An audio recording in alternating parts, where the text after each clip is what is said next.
Hello friends, आप देख चुके हैं प्लेटी हेल्मिंथीज के क्वेश्चन नंबर 13 तक। तो अब हम आगे से कंटिन्यू करते हैं। तो देखिए 14th क्वेश्चन है आपका, which of the following statement is correct about the shell gland. यानी जो शेल ग्लैंड होती है, तो इस शेल ग्लैंड के लिए जो भी ऑप्शन दिए गए हैं इनमें से कौन सा करेक्ट है। तो एक एक करके हम सभी ऑप्शंस को देखते हैं। A shell gland is also called accessory female gland in Fasciola hepatica. It means यही है कि ये जो शेल ग्लैंड है फैसियोला हेपेटिका के लिए मादा ग्रंथि में सहायक होती है, और ये बात सही है। तो ऑप्शन ए आपका राइट है। फिर भी हम आगे के ऑप्शन चेक कर लेते हैं। तो देखिए सेकंड ऑप्शन है, a shell gland is renal organ and modified coelom duct in Crustacea. It means जो कवच ग्रंथि है क्रस्टेशिया में एक रीनल ऑर्गन और रूपांतरित प्रगुहा वाहिनी है। ये भी आपका सही है।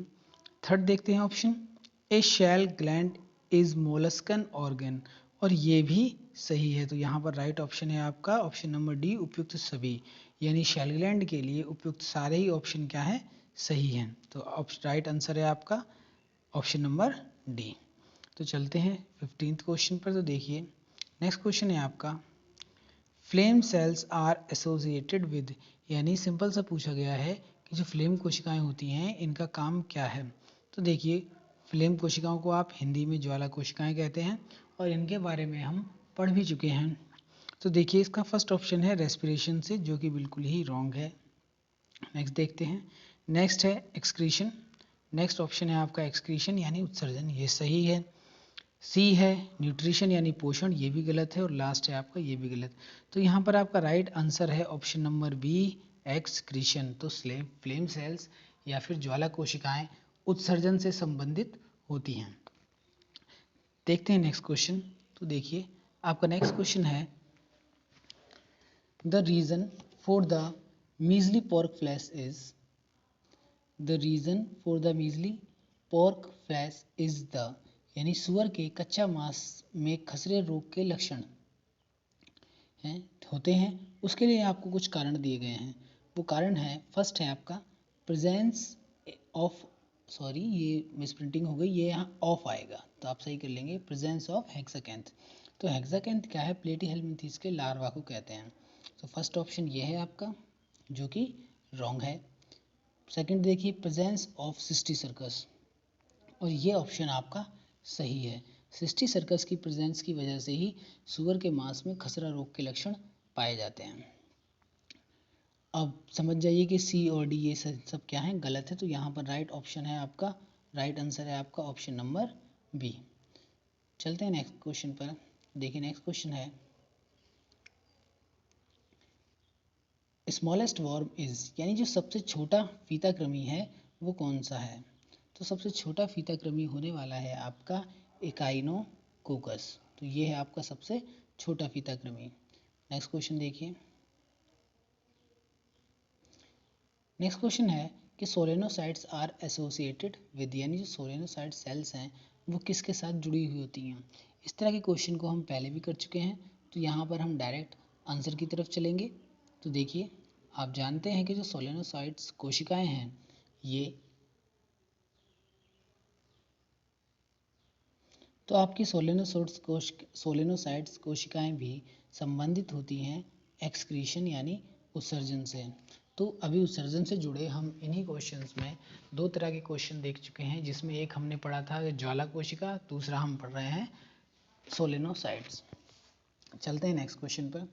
तो देखिए नेक्स्ट क्वेश्चन है कि spiral cleavage is observed in, यानी जो सर्पल विदलन है वो देखा जाता है, किस में देखा जाता है आपको ये बताना है। देखिए वो मेंढक में है, मछली में है, टर्बेलेरिया में है, या फिर हाइड्रा में है। तो यहाँ पर आपका राइट आंसर है टर्बेलेरिया, इसमें सर्पिल विदलन पाया जाता है। नेक्स्ट क्वेश्चन देखिए। नेक्स्ट क्वेश्चन है, digestive system is completely absent in, यानी पाचन तंत्र किस में कम्प्लीटली एब्सेंट होता है, यानी पाचन तंत्र होता ही नहीं है। तो ये हमें याद करना है कि जो आपकी क्लास होती है सेस्ट्रोडा, इनमें पाचन तंत्र नहीं होता। तो यही आपका राइट ऑप्शन है। नेक्स्ट क्वेश्चन देखिए, नेक्स्ट देखिए टॉपिक पड़ा हुआ है फेशियोला एंड टीनिया। तो अब जो आप क्वेश्चन देखेंगे उनमें से मोस्टली क्वेश्चन फेशियोला हिपैटिका और टीनिया सोलियम से रिलेटेड मिलेंगे। तो जल्दी से चलते हैं अपने क्वेश्चन की तरफ। तो देखिए क्वेश्चन है आपका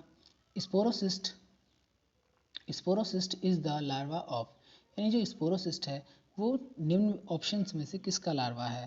तो देखिए आपके सामने सारे ही ऑप्शन हैं, साइकॉन, टीनिया, लीवर फ्लूक और एस्केरिस। तो हमें याद होना चाहिए कि जो स्पोरोसिस्ट है वो लीवर फ्लूक का लार्वा होता है। नेक्स्ट क्वेश्चन देखिए, नेक्स्ट क्वेश्चन है आपका कि of the following which Cestoda is protandrously hermaphrodite, यानी निम्नलिखित में से कौन किस फीताक्रमी नर में परिपक्वता उभयलिंगी होती है। उभयलिंगी का मतलब आप जानते होंगे, यानी जब मादा और नर अंग एक ही जीव में पाए जाएं उसे कहेंगे हम उभयलिंगी। और जब परिपक्वता एक साथ है तो इसका मतलब है कि दोनों ही अंग यानी दोनों ही भाग मादा जनन अंग और नर जनन अंग दोनों ही एक ही समय पे जनन कार्य के लिए तैयार हो जाए तो उन्हें हम कहते हैं परिपक्वता, यानी उभयलिंगी परिपक्वता। तो देखिए इसका एग्जाम, अब आपके पास चारों ऑप्शन है और यहाँ पर आपका राइट आंसर है ऑप्शन नंबर सी, यानी टीनिया। तो टीनिया में एक ही ऑर्गेनिज्म होगा और वही जनन कर सकता है क्योंकि वो हर्मेफ्रोडाइट है, यानी उसमें मादा जनन अंग और नर जनन अंग दोनों ही अंग है और उनकी परिपक्वता का समय भी एक है।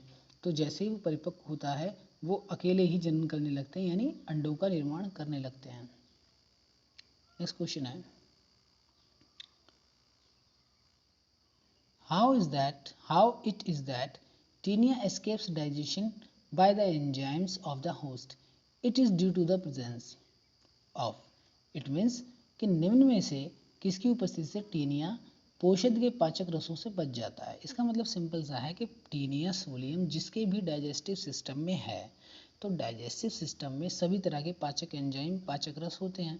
तो टीनिया सोलियम डाइजेस्टिव सिस्टम में होते हुए भी कैसे उन चीज़ों से बच जाता है ये पूछा गया है।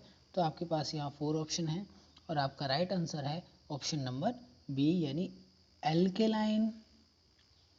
एल्केलाइन म्यूकोपॉलीसैकेराइड, क्षारीय म्यूकोपॉलीसैकेराइड। इसकी वजह से क्या है, टीनिया पाचन तंत्र से बच जाता है। नेक्स्ट क्वेश्चन देखेंगे। नेक्स्ट क्वेश्चन है कि life cycle of taenia is, यानी टीनिया का जीवन चक्र है वो कैसा है। तो हम सभी जानते हैं कि टीनिया का जीवन चक्र कैसा है, द्विपोषी यानी डाइजेनेटिक है, यानी ये अपना पूरा जीवन चक्र 2 होस्ट में कंप्लीट करता है। नेक्स्ट क्वेश्चन देखिए। नेक्स्ट क्वेश्चन है फेशियोला हिपैटिका अकर्स, यानी फेशियोला हिपैटिका रहता है कहाँ पे रहता है, मनुष्य की पित्तनली यानी बाइल डक्ट में, लीवर ऑफ शीप यानी भेड़ के यकृत में, नेक्स्ट ऑप्शन है आपके लीवर ऑफ मैन और लास्ट है नन ऑफ दीज। तो हम चारों ही ऑप्शन को देख लेते हैं। तो यहाँ पर आपका जो राइट आंसर होने वाला है वो राइट आंसर है, आप सभी जानते हैं लीवर ऑफ, राइट आंसर है आपका लीवर ऑफ शीप यानी भेड़ के यकृत में।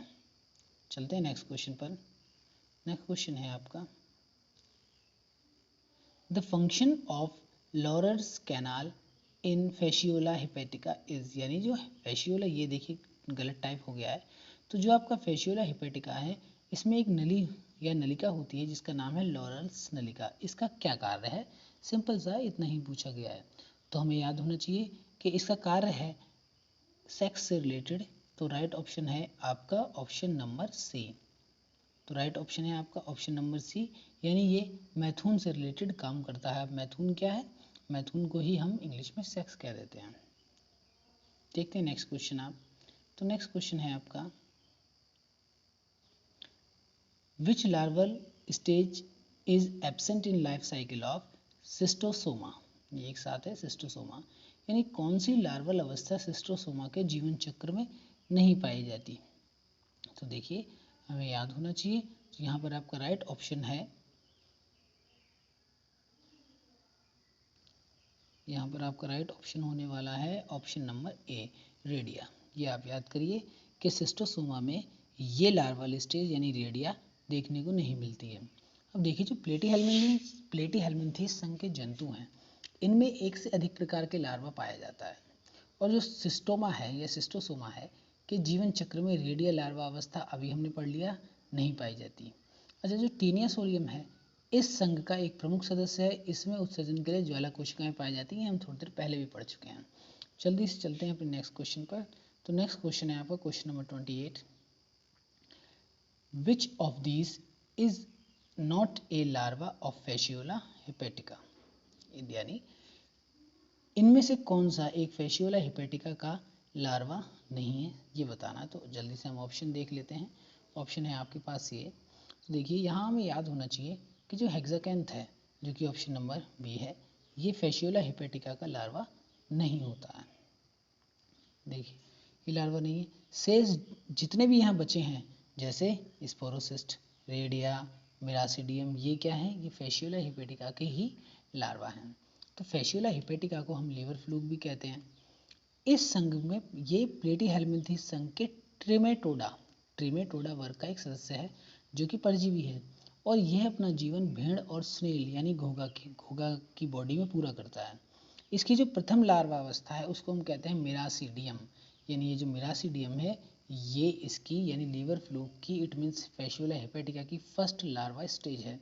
इसके बाद स्पोरोसिस्ट, रेडिया, सर्केरिया, मेटासर्केरिया, ये सब आती हैं। तो याद करेंगे फर्स्ट क्या है, मिरासिडियम, उसके बाद स्पोरोसिस्ट, रेडिया, सर्केरिया और लास्ट है मेटासर्केरिया। चलते हैं नेक्स्ट क्वेश्चन पर। नेक्स्ट क्वेश्चन देखिए। नेक्स्ट क्वेश्चन है आपका कि taenia saginata differs from taenia solium as it lacks. तो ये क्या है, एज इट लैक्स, यानी टीनिया सेजिनेटा टीनिया सोलियम से भिन्न है क्योंकि इसमें अनुपस्थित है। तो इसमें क्या अनुपस्थित होता है, तो याद करिए यहाँ पर सीधा अगर आंसर की तरफ चलते हैं तो यहाँ पर आंसर है आपका रोस्टेलम। देखिए रोस्टेलम मुंह, सामान्य भाषा में हम जिसे मुख या मुंह कहते हैं, उसका एक अंग है रोस्टेलम। ठीक है, अब थोड़ा सा डीप पढ़ लेते हैं इसे। देखिए टीनिया सेजिनेटा टीनिया सोलियम से भिन्न है क्योंकि पढ़ लिया आपने कि इसमें रोस्टेलम नहीं होता है। अब रोस्टेलम को हम तुंडक भी कहते हैं या फिर हुक भी कह देते हैं। तो टीनिया सोलियम और टीनिया सेजिनेटा में कुछ मेन डिफरेंस हैं, उन्हें हम याद करते हैं। जैसे जो टीनिया सोलियम है उसे हम पॉर्क टेप वर्म भी कहते हैं, लेकिन जो सेजिनेटा है उसे बीफ टेप वर्म कहा जाता है। सोलियम में जो होस्ट है वो मानव है और सेजिनेटा में भी दोनों क्या है, मानव है। तो ये चीज़ इसमें सिमिलैरिटी है। अब टीनिया सोलियम की जो इंटरमीडिएट स्टेट है, जो इसका टीनिया सोलियम का जो इंटरमीडिएट होस्ट है वो होता है सुअर यानी पिग्स, और जो टीनिया सेजिनेटा है इनमें होते हैं गाय और ऐसे ही मवेशी। अब देखिए जो रोग हैं, टीनिया सोलियम से जो रोग होता है उसे हम कहते हैं टीनिएसिस और सिस्टोसरकोसिस। टीनिएसिस और सिस्टोसरकोसिस ये किससे है, टीनिया सोलियम से है। और जो टीनिया सेजिनेटा है इससे होता है केवल टेनिएसिरन, नाम याद रखेंगे टेनिएसिरन। तो चलते हैं नेक्स्ट क्वेश्चन पर। नेक्स्ट क्वेश्चन है आपका टीनिया टेक्स फूड थ्रू, यानी जो टीनिया है अपना भोजन कैसे ग्रहण करता है। आपके पास चार ऑप्शन है, मुख द्वारा, चूषक द्वारा, शारीरिक त्वचा द्वारा या फिर सकर्स एंड माउथ के द्वारा। तो जो आपका राइट आंसर है वो है ऑप्शन नंबर सी, शारीरिक त्वचा द्वारा। यानी ये जिस भी होस्ट के बॉडी में होता है उसकी आंतरिक त्वचा से यानी बॉडी के में आंतरिक रूप से अपने चूषकों से जुड़ जाता है और वहाँ से सक करता है, यानी जो बॉडी वॉल है वहाँ जुड़ जाता है और वहाँ से सकिंग मेथड से ये ग्रहण करता है अपने लिए सभी आवश्यक पोषक तत्व। चलते हैं जल्दी से नेक्स्ट क्वेश्चन पर। देखिए नेक्स्ट क्वेश्चन है bladder worm is a larva of, यानी जो ब्लैडर वर्म ये किसका लार्वा है। लार्वा को हिंदी में हम डिम्बक कह देते हैं। तो देखिए यहाँ पर अगर हम ऑप्शन पे डायरेक्ट आंसर पे चलते हैं तो आंसर है इसका, इनमें से कोई नहीं है जो आपको दिख रहे हैं, नीचे देखते हैं ऑप्शन क्या है। हाँ, तो इसका आंसर होने वाला है टीनिया। तो डायरेक्ट आंसर आपका यही है कि ब्लैडर वर्म किसका डिम्बक है, टीनिया का डिम्बक, यानी लार्वा किसका है, टीनिया सोलियम का है।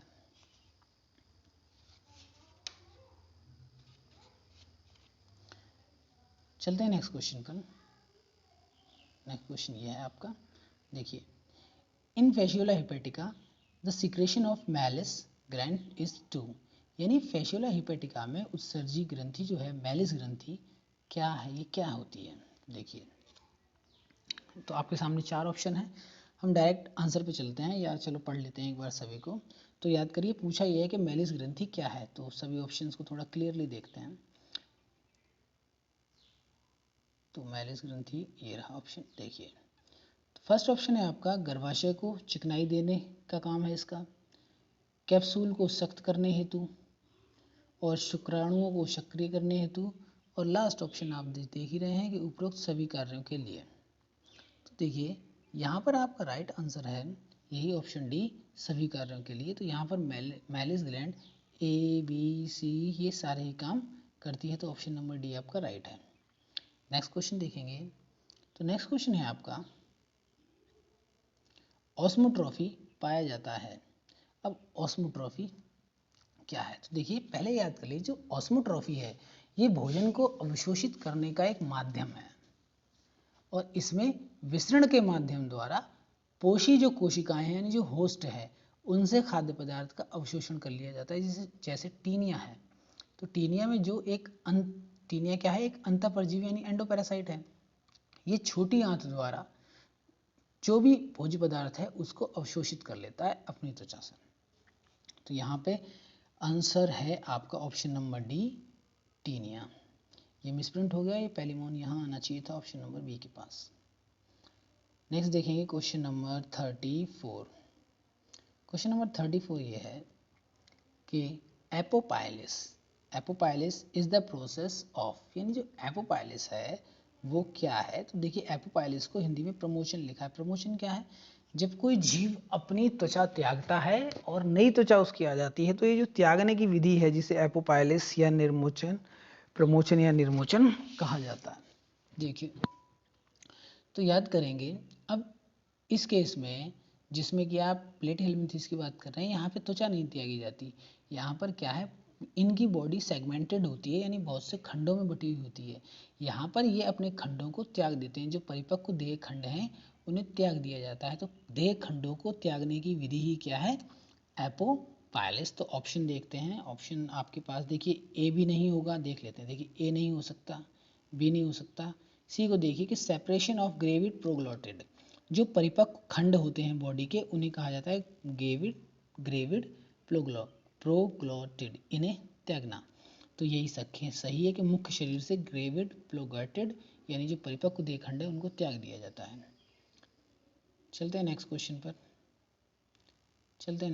पर। तो क्वेश्चन नंबर 35 है आपका, the process of detachment of mature proglottid from the body of tapeworm is known as, यानी जो टेपवर्म के शरीर में परिपक्व प्रोग्लॉटिड हैं, ये देखिए मिसप्रिंट है, यहाँ से देखेंगे आप कहाँ गया प्रोग्लॉटिड। टेपवर्म यानी जो टीनिया सोलियम है कि शरीर के परिपक्व प्रोग्लॉटिड के अलग होने की प्रक्रिया को हम क्या कहते हैं, हमने अभी पढ़ा था कि इसका नाम क्या है, एपोपाइलिस है। तो आज की वीडियो में इतना ही, आई होप आपको ये सब समझ आया होगा।